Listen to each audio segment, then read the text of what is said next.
आदरणीय भुजबळ साहेब हे आमचे ज्येष्ठ मार्गदर्शक आहेत, नेते आहेत आणि आता लोकसभेचा प्रचार सुरू झाला तसं दिंडोरी लोकसभा मतदारसंघामध्ये देखील मी आधी त्यांची भेट घेतली आणि वेळोवेळी जिल्ह्याच्या विकासासाठी त्यांचं मार्गदर्शन लाभलं आहे।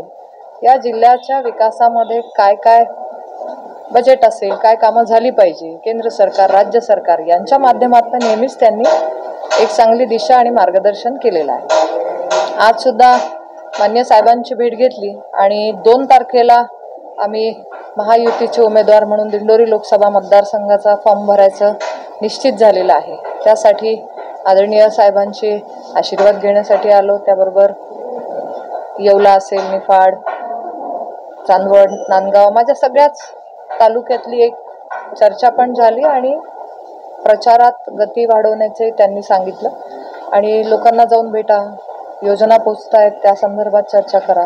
कांदा प्रश्नावर सुद्धा त्यांनी सांगितलं की आपण केलेलं काम आहे तेही जनतेसमोर ठेवा।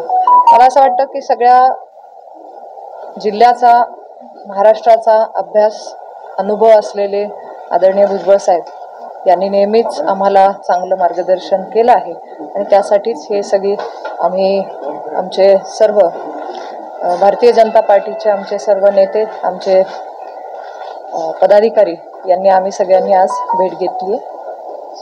महायुतीची आमची सगळ्यांची जी आज एक रणनीती आहे प्रचाराची असेल तर त्यामध्ये माननीय भुजबळ साहेब हे ज्येष्ठ नेते आहेत आणि त्यानुसार नाशिक जिल्हा असेल किंवा महाराष्ट्रही आता प्रचार सभा होत आहेत, साहेबांचाही प्रवास होतो, तर नक्कीच इथे सुद्धा या नाशिक जिल्ह्याला पुढे नेण्यासाठी, इथला विकास करण्यासाठी साहेब नक्कीच अग्रेसर आहे।